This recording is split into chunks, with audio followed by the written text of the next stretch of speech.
What the hell is going on with Sugar? On Apple TV Plus, under-discussed crime series, Colin Farrell's mysterious protagonist has now spent 6 episodes cruising around Los Angeles in a vintage convertible attempting to locate Olivia Siegel, Sydney Chandler, the granddaughter of a famed Hollywood producer, James Cromwell, who disappears without a trace. Over the course of the first 6 episodes, we've learned a lot of puzzling information about the show's central character. Farrell's friendly cinephile, who goes by the totally normal, unsuspicious name, John Sugar, immediately demonstrates that he's tougher than your average guy, taking brutal beatings and sustaining significant wounds during fights that seem like they should kill him.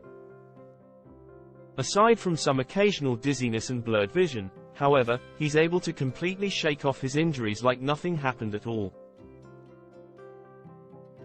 During an early interaction with his love interest, Melanie McIntosh, Amy Ryan, Sugar also reveals that he can't get drunk under any circumstances, even when he knocks back enough alcohol to land most people in the hospital. He says it's because he has a rare medical condition that causes his lightning-fast metabolism to process alcohol exponentially faster than other people, but that excuse seems both painstakingly rehearsed and somewhat underthought. And then we have the polyglots. Later in the season, Sugar and his confidant Ruby, Kirby, reluctantly attend a reunion event with other members of a secret society, all of whom speak a plethora of languages. Sugar isn't too keen on most of his associates, but he feels an unexplained sense of obligation to visit with them on occasion, as they all share a history that's only briefly touched upon. And all of this unfolds after Sugar has implied that he hasn't been back home in a really, really long time. Sugar also continually references classic noir films starring Humphrey Bogart and Robert Mitchum. His constant shout-outs to old Hollywood, which are often visualized via brief cutaways to actual footage from the movies he mentions, make it abundantly clear that he's modeled his persona and aesthetic off of the PIs of cinema legend.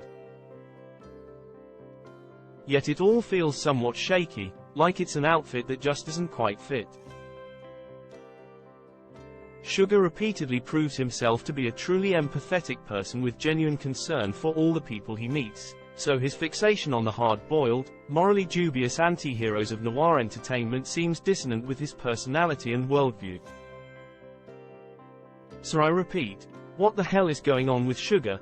Friday's 6th episode ends with a truly bananas revelation that makes it all, more or less, make sense, though it'll certainly prompt as many questions as it answers.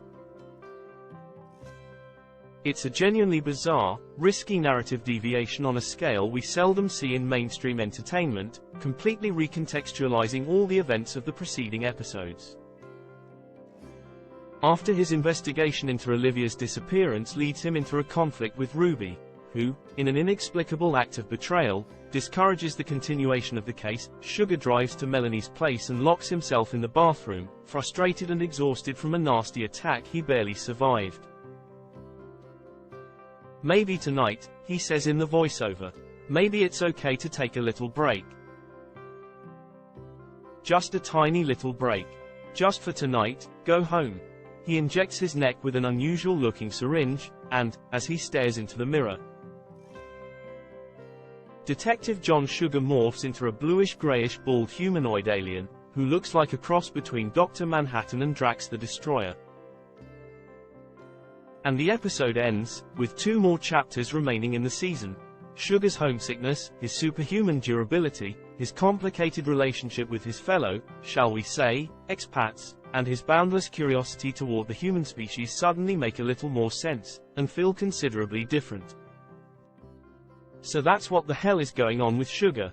The last 2 episodes of Sugar release on Apple TV Plus on May 10th and May 17th.